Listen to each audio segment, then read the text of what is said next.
Kale had never expected his routine maintenance shift aboard the interstellar research vessel to bring him anywhere near the command deck, let alone face-to-face with the alien queen. The vessel, designated ISV Meridian, had been commissioned nearly a decade ago, tasked with the monumental responsibility of cataloging and protecting rare species across distant star systems on the far edges of the known galaxy. It was not a glamorous assignment by any measure of the word, but it was an honest one, and Kale had long since made peace with that. His role as a medic and repair specialist often kept him confined to the ship's lower decks, far from the political chambers and ceremonial halls where dignitaries gathered and decisions were made. He preferred it that way. The lower decks had a rhythm of their own.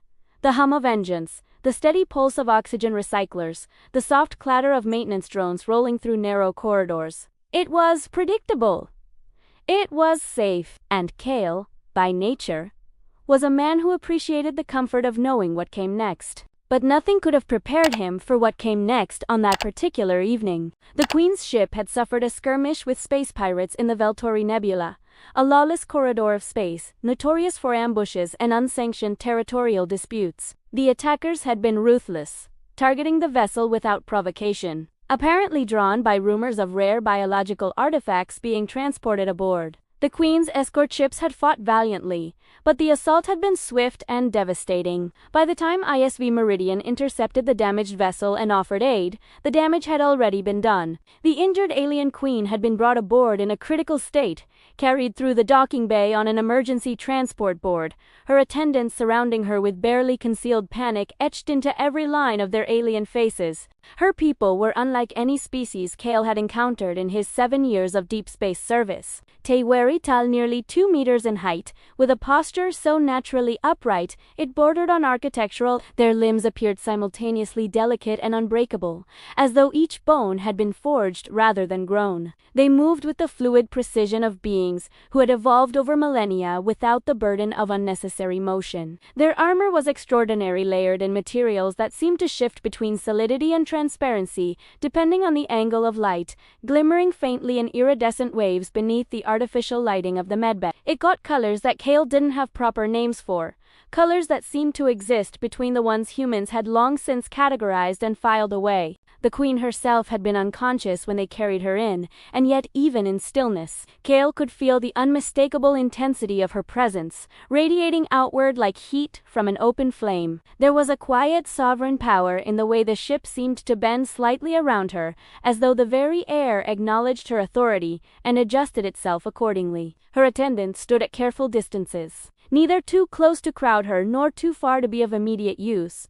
Antares wide, multifaceted, luminous tracked every person who entered the room with the cautious precision of trained protectors. Kale had been assigned to clean and disinfect her wounds, which were concentrated along her upper arm and shoulder, the result, apparently, of a close-range energy blast that had torn through her armor's outer layers and scorched the flesh beneath. The task required extraordinary precision and care, not only to prevent infection in an alien physiology that human medicine barely understood, but also to respect the specific rituals of her people, which the ship's cultural database had flagged as critical to observe. To touch the Queen without proper preparation, without performing the correct movements, without maintaining the appropriate posture, was considered a grave transgression among her kind. Kale had spent 40 minutes studying the protocols before entering the medbay. The room was quiet when he arrived, filled only with the deep ambient hum of the life support systems and the occasional soft beep of monitoring devices that had been hastily recalibrated to accommodate her alien biology. The Queen lay on the central examination table, her armor partially removed by her attendants, her breathing slow and measured despite the severity of her injuries. 2 attendants remained in the corners of the room, still as statues, their eyes following Kale's every movement as he approached with his tray of instruments and salves. He worked methodically. First, he wiped away the blood and debris surrounding the wound. Her blood was a deep violet, almost indigo in its richest patches, and it dried in crystalline formations rather than the flat, dark clots human blood formed. He found himself pausing briefly to observe this, then quickly refocusing. He applied a series of scanning pulses to map the depth and nature of the lacerations, cross-referencing the readings against the biological data her attendants had provided. Then, carefully he began applying the salves his sensors had confirmed were compatible with her alien physiology compounds synthesized aboard the ship specifically for this purpose, adapted from medical libraries spanning hundreds of documented species. The queen's skin was unlike anything he had treated before. It was slightly translucent in some areas, almost crystalline where it lay over her joints, yet remarkably resilient where it covered muscle and bone. Cale found himself marveling at the patterns beneath the surface veins of liquid light that threaded through her body in slow, luminescent pulses, like rivers seen from orbit at night. The patterns shifted as he watched, reacting perhaps to temperature or sensation, or some internal biological rhythm he couldn't yet interpret. It was mesmerizing, beautiful, even. But Cale was a professional, and he knew better than to let his gaze linger too long. He worked his way carefully across the wound, layer by layer. The lacerations were deep in places, ragged at the edges, and required patient, methodical attention. He lost himself in the work the way he always did, the rest of the world narrowing to the task immediately in front of him, to the next careful movement of his hands, to the next measured application of salve. It was when he reached a particularly deep laceration near her shoulder joint that the difficulty of the angle required him to lean in closer than he would have preferred. He shifted his weight, repositioned his arm, and in doing so, his hand brushed against her side, an unintentional contact, light as a feather, barely a fraction of a second. Immediately, Cale froze. His breath held. The room, which had already been quiet, seemed to collapse into an even deeper silence. He was acutely aware of how personal the space had just become, how the accidental touch had crossed some invisible boundary between professional distance and something altogether more intimate. He retracted his hand quickly, straightening his posture, feeling a flush of embarrassment climb his neck, despite every rational argument his mind offered in his defense. It was purely accidental. It was entirely unintentional. And yet the embarrassment did not care for rationality. Then, the queen stirred. It was subtle at first, a slight shift of her breathing, a tension that moved through her body like a current before settling again. Then her eyes opened. Her irises were unlike anything Cale had ever seen in nature. They shifted in color continuously, moving through gradients that reminded him of sunlight on still water, amber to gold to deep amber again, then briefly a cool silvery blue before cycling back. They were alien, yes, but they were also undeniably alive in a way that made Cale feel, in that moment, very small and very seen. The queen regarded him with a calm, measured curiosity, not anger, not alarm, simply curiosity. Clean and direct, the way a scholar might observe an unexpected phenomenon worth understanding. For a long moment, the world seemed suspended between the two of them. The queen flat on the examination table, Cale standing over her with his instruments, the attendants motionless in their corners, and the soft beeping of the monitors marking time like a metronome for this strange, suspended scene. She spoke in her language. The sounds were melodic and complex, layered tones that seemed to carry multiple meanings simultaneously, the way a chord carries multiple notes. Cale's translator processed her words in near real time, and the text scrolled across the small display mounted at his collar. Your hands are precise. You touch with care, yet your hesitation is unusual. He swallowed carefully. He gestured to her wound, keeping his voice steady despite the pounding of his heart. I am only cleaning the injury, my queen, he said, his tone measured, respectful. I mean no offense? The queen's gaze did not waver, but something in it softened. Not warmth, exactly, but a willingness to continue engaging. When she spoke again, her voice carried vibrations that Cale felt more than heard, a resonance that settled somewhere in his chest and lingered. Intentions are clear, her translator relayed, yet accidents are revealing. He wasn't entirely certain what she meant by that, but he nodded once in acknowledgement and returned to his work, maintaining even greater care in his movements, his body angled slightly away to preserve whatever distance remained between them. The queen did not close her eyes again. She watched him work with that same, calm, analytical gaze, and Cale found that he was now operating under an entirely different kind of pressure, not the pressure of the injury itself, But the pressure of being observed by someone who missed nothing, he focused harder. Every bandage was placed with millimeter precision. Every antiseptic was applied in exactly the concentration his sensors recommended. His movements slowed slightly, not from uncertainty, but from deliberateness. An unconscious response to being witnessed by someone whose standard of excellence was so. After a time, the queen shifted. It was a small movement, subtle and fluid, a reorientation of her body that gave Kale better access to the remaining portion of the wound. It was a gesture of trust, of consent. She had seen enough of his hands to decide, in whatever calculus she applied to such things, that they were worthy of continued access. He accepted the gesture in silence and continued his work. Hours passed, though it felt like far fewer. Kale fell into a rhythm that he hadn't planned but recognized immediately, the quiet boon forth of two people engaged in a shared task. Even when one of them was lying still and the other was doing all the visible work, there was a communication happening beneath the surface of the silence, conducted in the language of careful attention and measured response. He would approach a difficult angle. She would shift fractionally to accommodate him. He would pause to recalibrate a scanner. She would wait without impatience.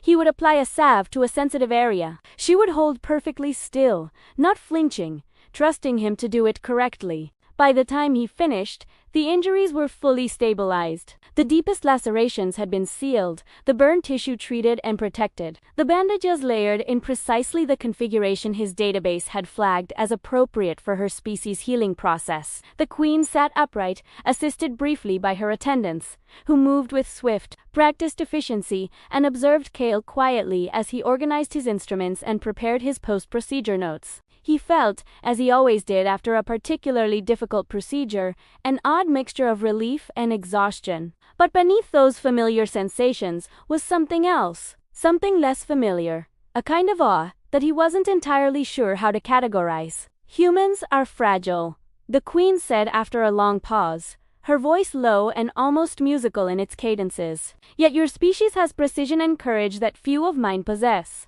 Kale looked up from his notes. He held her gaze for a moment, something he had not permitted himself to do since she had first opened her eyes, and felt the weight of the statement settle over him.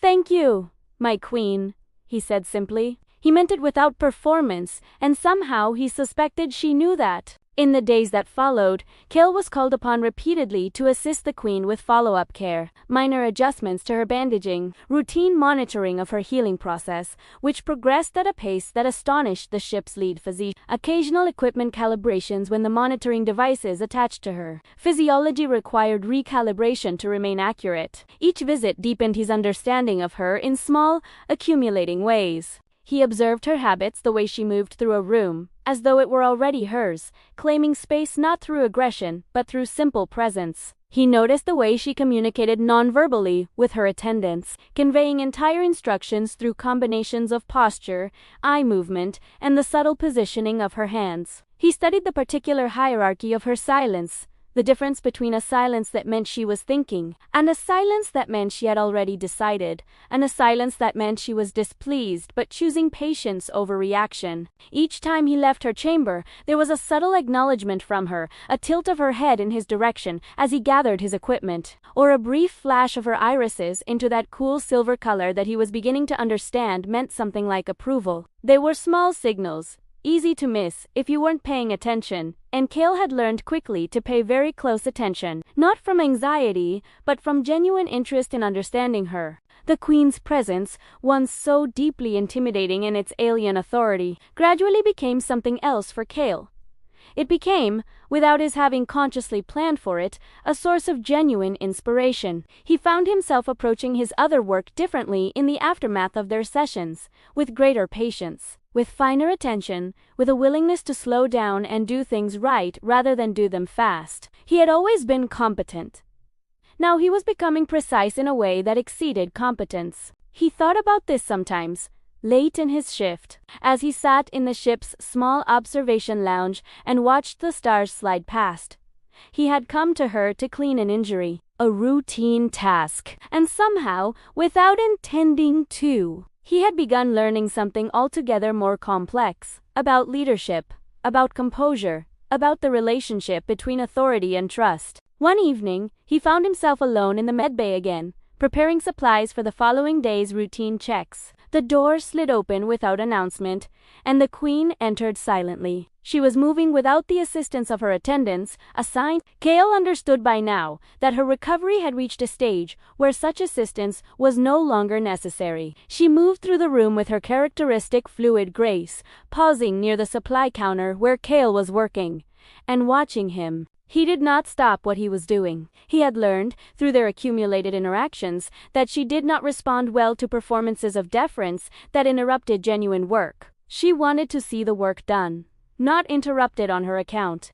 Se spoke. This time, Gale did not need the translator in the way he once had. He heard her language still musical, still layered with those complex tonal structures he couldn't parse grammatically, and understood through something beneath grammar. Through tone, through the quality of her gaze, through the small gesture she made with one hand, fingers extended briefly in his direction before returning to rest at her side. It was a gesture of recognition, of acknowledgement, of something that in human terms might have translated to gratitude, though he suspected the word didn't quite capture it accurately. The translator relayed her words a moment later. "You have remained steady," she said. "Even when mistakes occurred, you corrected them with care. That is rare." Kale set down the supply kit he was organizing. He turned to face her properly, not as a subordinate addressing a superior, but as one person acknowledging another. "I learned from working with you," he said. It was a simple statement, but he meant it completely. The Queen regarded him for a long moment. Then, almost imperceptibly, she inclined her head, a gesture he had come to recognize as deeply meaningful in her culture, something reserved for those she considered worthy of genuine acknowledgement rather than mere institutional recognition. The weeks that followed brought a gradual but unmistakable shift in the texture of their relationship. Kale continued to attend to her care through the later stages of her recovery, and each session carried a quality of quiet dialogue that required no words to sustain Ewald work. She would observe. He would ask a question about her physiology, about her preferences, about what a particular response from her monitoring systems indicated, and she would answer with the same directness she brought to everything, never performing, never softening information to protect his sensibilities. He found this quality in her, the unadorned directness, the refusal to be anything other than precisely what she was, both challenging and deeply clarifying. It pushed him to operate with the same standard, to say what he meant, to acknowledge uncertainty when it existed, rather than filling it with confident improvisation, to let the work speak for itself without embellishment. One afternoon, as Kale was applying a new salve to a healing scar along her upper arm, the Queen looked at him with an expression he had never quite seen on her face before. It was small, a nearly imperceptible softening at the corners of her eyes, a slight easing of the composed formality she maintained even in private. Almost a smile, in the way that a smile might exist for a species whose face was not designed for the particular muscular expression humans used. "You are more than a caretaker," she said, choosing her words with evident care. "You see beyond the surface into the essence of what needs protection." "That is rare? Human?" Kale felt something bloom in his chest, a warmth that was equal parts pride and humility, two things that rarely coexisted in him so comfortably. He thought of the moment, weeks ago, when his hand had slipped and the embarrassment had flooded through him. He thought of how certain he had been, in that suspended instant, that he had damaged something irreparably, that the trust he hadn't yet earned had been lost before it could begin. And he thought about how completely wrong he had been. The slip had not defined him. It had been a beginning, an accidental first moment of honesty between them, before professionalism had a chance to construct its careful walls. The recovery from it, the steadiness he had maintained despite the embarrassment, had been the true introduction. The Queen had not been watching for perfection. She had been watching to see what he did when perfection failed. On the final day before the Queen's diplomatic transport arrived to take her and her attendants back to her home system, Kale made his last medical visit to her chamber. He carried out the final assessment efficiently, running the standard checks, confirming that her healing had progressed to a point where no further intervention was required. Everything was as it should be. She was, by every measurable standard, recovered. As he packed his instruments for the last time and prepared to take his leave, the Queen spoke. Her attendants were present, arranged in their customary positions around the room, and the formality of the setting gave her words a different weight than they had carried in the quiet of the medbay. Kale of the ISV Meridian. She said it was the first time she had used his name, and the way she rendered it in her own language gave it a sound he had never heard before, something between a declaration and a bell tone. You have served with precision and with conscience. These are not separate virtues. Among my people, we say that precision without conscience is merely mechanism, and conscience without precision is merely sentiment. You have demonstrated both. That is not common. The attendants remained still. The air in the room seemed to hold. Kale stood straight. It has been an honor, my queen, he said. And then, after a pause, I hope the rest of your journey is safe. She regarded him one final time with those shifting, luminous eyes. Then she inclined her head, deeply, deliberately, with a care that left no ambiguity about its meaning. Kale returned the gesture, and left the room. In the corridors of ISV, walking back to the lower decks through the familiar hum and clatter of the ship's daily operations, Kale found himself thinking about what had begun with a routine cleaning and ended with something he did not yet have a precise word for. A connection built in silence and sustained by a mutual recognition between two beings from entirely different worlds who had found, in the shared space of care and attention, something that resembled understanding. He had come to her to clean an injury. He had not expected to leave with a lesson in leadership. He had not expected to find, in the careful management of someone else's pain, a clearer image of his own capabilities. He had not expected the alien queen's composed authority to become, over the span of weeks, a mirror that showed him what steadiness actually looked like when it was genuine rather than performed.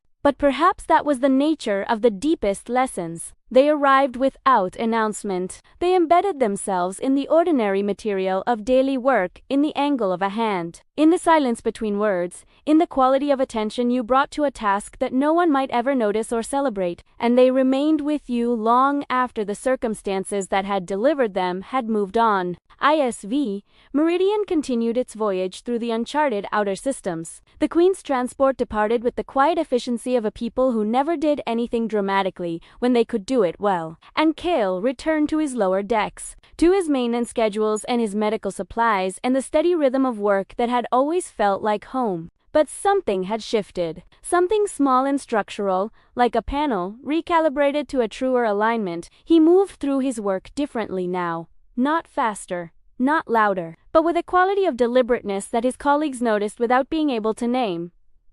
He asked better questions. He made fewer assumptions. He treated every task, however small, as though the being it served were watching with the kind of attention that missed nothing. He had learned, from a queen among the stars, that the human heart and mind were capable of far more than rank or title or circumstance might suggest. That empathy was a form of precision. That care, applied with full attention, was its own kind of power, quiet and unglamorous, and entirely real. And that, sometimes, the most extraordinary things begin with a hand that slips, and a choice to correct it with grace.